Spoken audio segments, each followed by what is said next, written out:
Ward number 4 કચેરીમાં વધુ એક જન્મનો બોગસ દાખલો ઝડપાયો. મહિલાની અટકાયત. વડોદરા શહેરના પૂર્વ ઝોન વિસ્તારની વોર્ડ નંબર 4ની કચેરીમાં બોગસ જન્મના દાખલાનું કૌભાંડ અધિકારીઓની સજાગતાથી ઝડપાયું.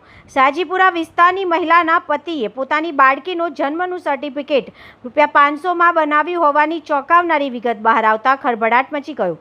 વારસિયા પોલીસે મહિલાની અટકાયત કરી સઘન પૂછપરછની કાર્યવાહી શરૂ કરી છે. ઉલ્લેખનીય છે કે શહેરના વિવિધ વિસ્તારમાં જન્મના બોગસ દાખલા કાઢી આપવાનું કૌભાંડ ચાલી રહ્યું છે. અગાઉ શહેરના દક્ષિણ વિસ્તારમાં પણ જન્મ મરણ કચેરીએથી અન્ય એક વ્યક્તિએ પણ ₹500માં તરસાલીના સ્થાનિક ઝેરોક્સવાળા પાસેથી મેળવ્યું હોવાની વિગતો ખુલી હતી.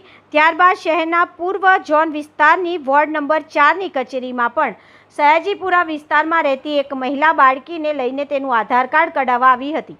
ચકાસણી અંગે મહિલાએ સ્થાનિક અધિકારીઓને જન્મનો સુરત ખાતેનો દાખલો રજૂ કર્યો હતો, પરંતુ સ્થાનિક કચેરીના સતર્ક અધિકારીઓ દ્વારા જન્મના દાખલાની ચકાસણીમાં ભાંડો ફૂટ્યો હતો. આ અંગે મહિલાએ જણાવ્યું હતું કે મારી દીકરીનો જન્મનો દાખલો મારા પતિએ ₹500માં કઢાવ્યો હોવાનું કહ્યું હતું.